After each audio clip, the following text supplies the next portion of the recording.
Hello everyone, very very good afternoon. कैसे हो? Hope करता हूँ आप सब लोग अच्छे ही होंगे। सो फ्रेंड्स, आज की इस वीडियो में आप लोगों से मैं सीडीपी का टेस्ट लूंगा, स्पेशल सीटेट एग्जाम 2024 के लिए। फ्रेंड्स, इस वीडियो में जो टोटल आपके क्वेश्चंस होंगे वो होंगे 30। अगर आप लोग 30 में से 10 प्रश्न सही कर लेते हैं तो आपकी सीडीपी की तैयारी बहुत अच्छी है। तो चलिए वीडियो को स्टार्ट करते हैं। सबसे पहला प्रश्न आपकी स्क्रीन पे आ गया है कि जब बच्चे एक अवधारणा को सीखते हैं और उसका प्रयोग करते हैं तो अभ्यास उनके द्वारा की जाने वाली त्रुटियों को कम करने में मदद करता है। यह विचार किसके द्वारा किया गया है? बताइए। ई एल थार्नडाइक के द्वारा किया गया है, या जीन पियाजे के द्वारा, या जेबी वाटसन के द्वारा, या लेव वाइगोस्की के द्वारा? बताइए, यह विचार किसके द्वारा किया गया है? सीटेट एग्जाम को क्वालिफाई करना है तो आप अभी कभी इस चैनल को सब्सक्राइब कर लीजिए, ताकि जो भी क्लासेस आए, जो भी अपडेट आए, उनका नोटिफिकेशन आपको टाइम टाइम से मिलता रहे। तो ये जो विचार है किया गया है थार्नडाइक के द्वारा। ऑप्शन पहला आपका बिल्कुल करेक्ट हो जाएगा। नेक्स्ट क्वेश्चन, भाटिया बैटरी का प्रयोग निम्न में से किसके परीक्षण हेतु किया जाता है? स्टार लगा के नोट कर लेना, वेरी इंपॉर्टेंट क्वेश्चन आपके एग्जाम के लिए। बताएंगे सब लोग। भाटिया बैटरी का प्रयोग निम्न में से किसके परीक्षण हेतु किया जाता है? सृजनात्मकता, या बुद्धि, या व्यक्तित्व, या अभिवृत्ति?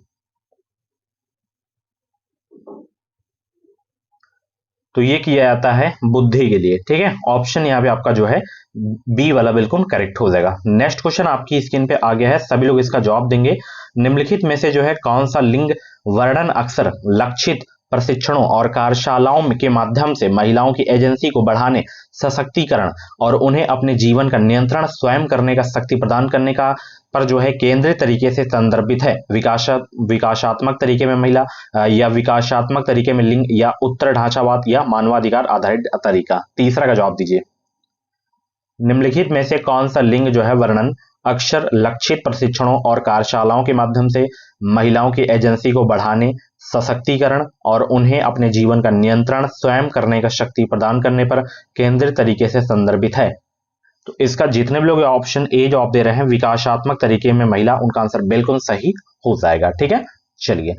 140 से अधिक जिनकी जो है बुद्धिलब्धि यानी कि आईक्यू होते हैं वो किस श्रेणी में आते हैं, ये आपको बताना है। बताइए, मूर्ख में आएंगे, या मंद बुद्धि में, या सामान्य बुद्धि में, या प्रतिभाशाली में?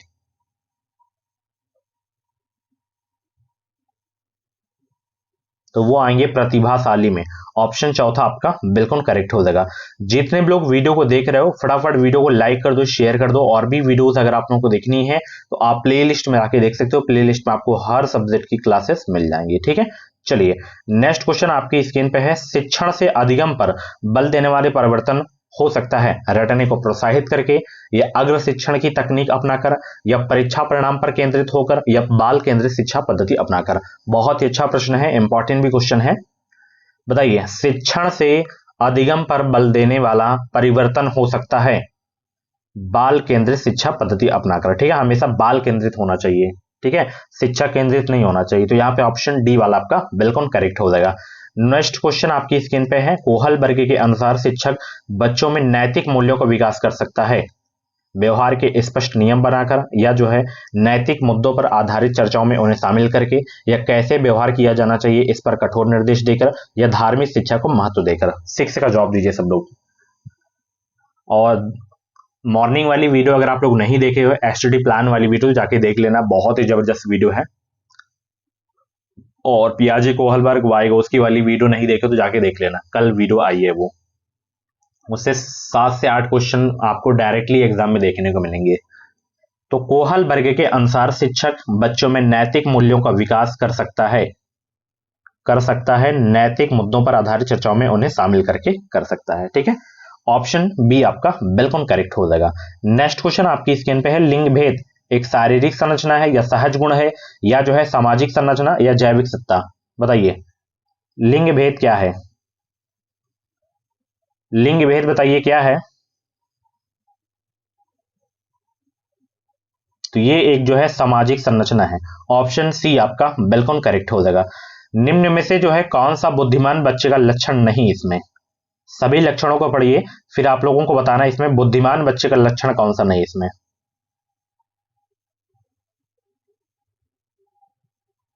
बहुत अच्छे भाई, 8 का जवाब दीजिए सब लोग। बुद्धिमान बच्चे का लक्षण कौन सा नहीं है?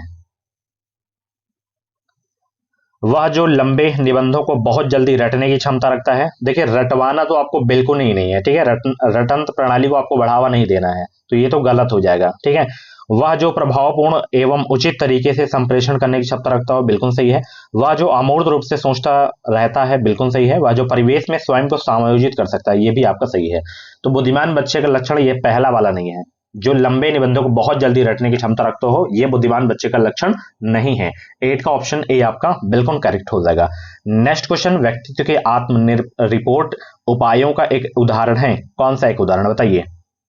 और इसकी पीडीएफ अगर आपको चाहिए तो आप हमारे टेलीग्राम ग्रुप से डाउनलोड कर सकते हो। टेलीग्राम ग्रुप का नाम है एजुकेशन मिसाइल, लिंक वीडियो के डिस्क्रिप्शन बॉक्स में आपको मिल जाएगी। बताएंगे सब लोग, व्यक्तित्व के आत्म रिपोर्ट उपायों का एक उदाहरण कौन सा है।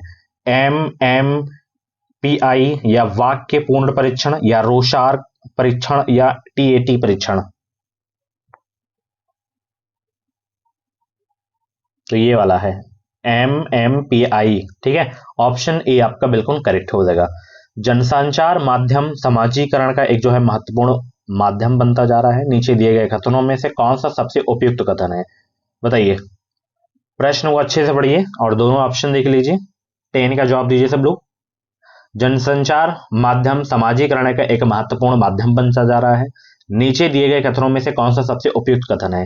बच्चे संचार माध्यमों के साथ प्रत्यक्ष रूप से जो है अंतःक्रिया नहीं कर सकते, या संचार माध्यम पदार्थों के विज्ञापन और विक्रय के लिए जो है एक अच्छा माध्यम है, या जनसंचार माध्यमों की पहुंच बढ़ रही है और जनसंचार माध्यम अभिवृत्तियों, मूल्यों और विश्वासों को प्रभावित करता है। समाजीकरण केवल माता पिता और परिवार के द्वारा किया जाता है। 10 का जवाब दीजिए। बहुत अच्छे भाई। तो यहां पे 10 का ऑप्शन जो है आपका सी वाला बिल्कुल करेक्ट हो जाएगा, ठीक है, ये वाला। चलिए अगला प्रश्न देखिए। अनुबंधित सहज क्रिया संबंधित है स्किनर से, कोहलर से, या पावलोव से, या थॉर्नडाइक से। बताइए सब लोग, अनुबंधित सहज क्रिया संबंधित है किससे।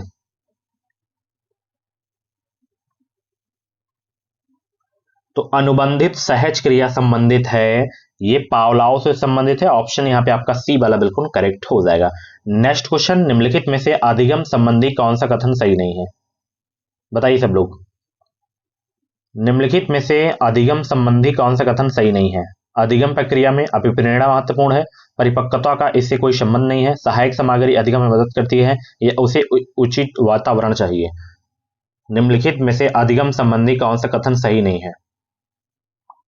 तो इसमें आपका ये वाला नहीं सही है, बी वाला, कि परिपक्वता का इससे कोई संबंध नहीं है, ठीक है। 12 का ऑप्शन बी आपका बिल्कुल करेक्ट हो जाएगा, ठीक है ना।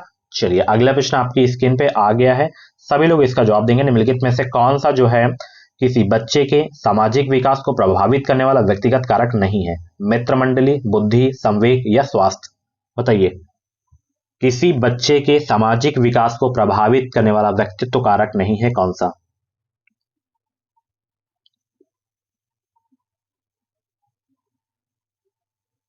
इसमें आपका मित्र मंडली नहीं है, ठीक है। ऑप्शन पहला आपका बिल्कुल करेक्ट हो जाएगा, ठीक है ना। चलिए अगला प्रश्न आपकी स्क्रीन पे आ गया है, सभी लोग जवाब देने का प्रयास करेंगे। डिसलेक्सिया समान रूप से किस अक्षमता से संबंधित होता है। खेलने से, गायन से, लिखने से, या बोलने से।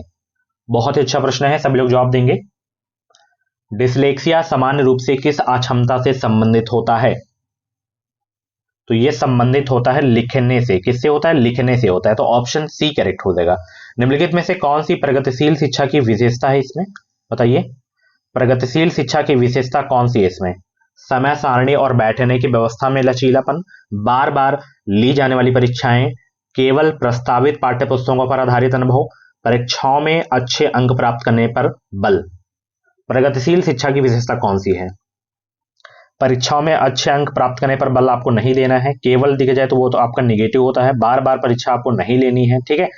तो यहाँ पे आपका जो आंसर सही हो जाएगा ए वाला, कि समय सारणी और बैठने की व्यवस्था में लचीलापन, ये प्रगतिशील शिक्षा की विशेषता है। 15 का ऑप्शन पहला आपका बिल्कुल करेक्ट हो जाएगा। आनुवंशिकता का डॉट डॉट सामाजिक संरचना माना जाता है। प्राथमिक सामाजिक संरचना माना जाता है, या स्थिर, या गौण, या गत्यात्मक। बताइए, 16 का जवाब दीजिए सब लोग। आनुवंशिकता का यहाँ पे स्थिर सामाजिक संरचना माना जाता है। आनुवंशिकता का स्थिर सामाजिक संरचना माना जाता है। 16 का ऑप्शन बी आपका बिल्कुल करेक्ट हो जाएगा। शिक्षण से अधिगम पर बल देने वाला परिवर्तन हो सकता है, बताइए सब लोग। 17 का जवाब दीजिए।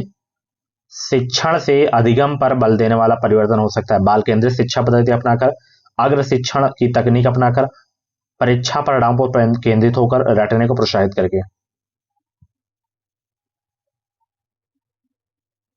शिक्षण से अधिगम पर बल देने वाला परिवर्तन हो सकता है, ये हो सकता है बाल केंद्रित शिक्षा पद्धति अपनाकर। बाल केंद्रित आपको जहां पे भी दिखे वो आपका करेक्ट होता है, पॉजिटिव होता है, ठीक है। ऑप्शन पहला आपका बिल्कुल करेक्ट हो जाएगा। बुनियादी स्तर पर मातृभाषा में शिक्षा देना बेहतर है क्योंकि यह बौद्धिक विकास में सहायता करेगा, या बच्चों में आत्मविश्वास का विकास करेगा, या अधिगम को सरल बनाएगा, या प्राकृतिक वातावरण में बच्चों को सीखने में सहायता करेगा। बताइए, बुनियादी स्तर पर मातृभाषा में शिक्षा देना बेहतर है क्योंकि यह क्या है? क्योंकि यह प्राकृतिक वातावरण में बच्चों को सीखने में सहायता करेगा। ऑप्शन डी आपका बिल्कुल करेक्ट हो जाएगा। एक उभयलिंगी व्यक्तित्व स्त्री लक्षणों वाले पुरुषों को संदर्भित करता है, यह में आमतौर पर माने गए मर्दाना और स्त्री गुणों का समायोजन होता है, यह में दृढ़ और अहंकारी होने की आदत है, यह समाज में प्रचलित रूढ़िवादी लिंग भूमिकाओं का पालन करता है। एक उभयलिंगी व्यक्तित्व क्या करता है, बताइए। और वीडियो को लाइक कर दो सब लोग, शेयर भी कर दो, और जितने भी लोग चैनल पर नए हैं सब्सक्राइब जरूर कर लेंगे। इस चैनल से आपको निश्चित ही मदद मिलेगी। तो एक जो है उभयलिंगी व्यक्तित्व जो है में आमतौर पर माने गए मर्दाना और स्त्री गुणों का समायोजन होता है। 19 का ऑप्शन बी करेक्ट हो जाएगा।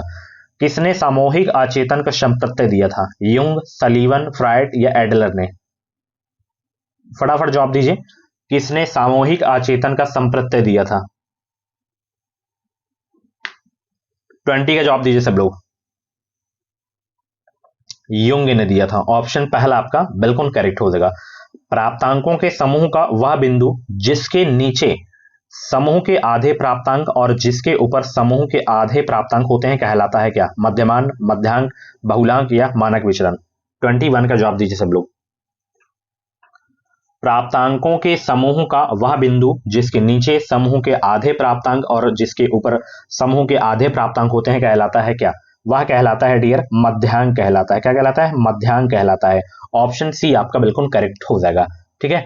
चलिए भाई अगला प्रश्न। बैंडूरा के अनुसार अधिगम आधारित है निरंतर प्रयासों पर, अंतर्दृष्टि पर, अनुकरण पर या परिपक्वता पर? बताइए। बैंडूरा के अनुसार अधिगम आधारित है निरंतर प्रयासों पर, अंतर्दृष्टि पर, अनुकरण पर या परिपक्वता पर? 22 का जवाब दीजिए सब लोग। तो बैंडूरा के अनुसार अधिगम जो है आधारित है किस पर? यह आधारित है आपका जो है अनुकरण पर, ठीक है ना। ऑप्शन सी आपका बिल्कुल करेक्ट हो जाएगा। नेक्स्ट क्वेश्चन है सीखने की विशेषताएं सार्वभौमिकता है या निरंतरता या ए व बी दोनों या उपयुक्त में से कोई नहीं? फटाफट जवाब दीजिए। सीखने की विशेषताएं हैं, तो सीखने की विशेषताएं सार्वभौमिकता भी है, निरंतरता भी है, तो ऑप्शन सी वाला आपका बिल्कुल करेक्ट हो जाएगा, ए व बी दोनों, ठीक है। संवेग व्यक्ति की उत्तेजित दशा है, यह कथन निम्नांकित में से किसका है? वैलेंटाइन, वुडवर्थ, रॉस या पियाजे का? संवेग व्यक्ति की उत्तेजित दशा है, यह कथन निम्नांकित में से किसका है? ये है वुडवर्थ का। ऑप्शन बी आपका बिल्कुल भाई करेक्ट हो जाएगा। पाठ प्रस्तावना कौशल का मुख्य संगठक क्या है? पूर्व ज्ञान, व्याख्यान, श्यामपट्ट लेखन या ग्रह कार्य? बताइए सब लोग भाई। पाठ प्रस्तावना कौशल का मुख्य संगठक क्या है? तो ये है पूर्व ज्ञान, ठीक है। ऑप्शन पहला आपका बिल्कुल करेक्ट हो जाएगा। विद्यार्थियों की शिक्षण में अधिक से अधिक भागीदारी निम्नलिखित विधि के द्वारा संभव है, किसके द्वारा? पाठ्यपुस्तक विधि के द्वारा या व्याख्यान विधि के द्वारा या श्रव्य दृश्य विधि के द्वारा या जो है वार्तालाप विधि के द्वारा? 26 का जवाब दीजिए। विद्यार्थियों के शिक्षण में अधिक से अधिक भागीदारी निम्नलिखित में से किस विधि के द्वारा संभव है? यह संभव है वार्तालाप विधि के द्वारा। ऑप्शन डी आपका बिल्कुल करेक्ट हो जाएगा। किसके अनुसार इदम, अहम और परा अहम व्यक्तित्व के 3 घटक हैं? 27 का जवाब दीजिए सब लोग। किसके अनुसार जो है इदम, अहम और जो है परा अहम व्यक्तित्व के 3 घटक हैं? किसके अनुसार बताइए। तो ये है भाई फ्रायड के अनुसार, ठीक है। ऑप्शन डी आपका बिल्कुल करेक्ट हो जाएगा। नेक्स्ट क्वेश्चन यहाँ पे देख सकते हैं, बच्चों की गलतियां बार बार जो है अभ्यास करने के लिए क्या कर तुरंत सुधार देनी चाहिए, या जो है अधिगम का एक भाग है तथा उनके विचारों में एक अंतर्दृष्टि देती है, या जो है शिक्षण अधिगम प्रक्रिया में महत्वपूर्ण है, या जो है प्रदर्शित करती है कि बच्चे कितने लापरवाह हैं। तो बच्चों की जो गलतियां होती हैं क्या होती हैं बताइए।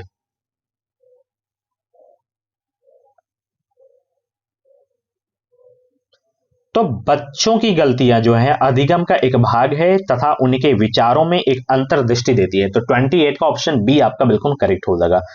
अगला प्रश्न है, मनोविज्ञान ने सर्वप्रथम अपनी आत्मा का परित्याग किया, फिर अपने मन का और फिर अपनी चेतना का, अभी वह एक प्रकार के व्यवहार को संजोए है, कथन है किसका?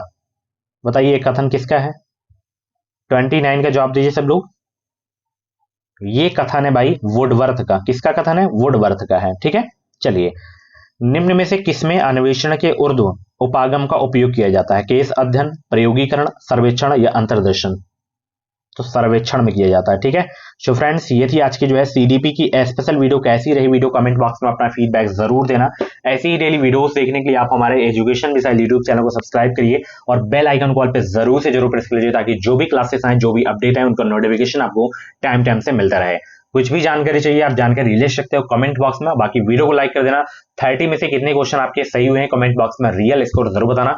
Thank you so much, bye bye, take care. मिलते हैं अगली क्लास 6:45 वाली पे।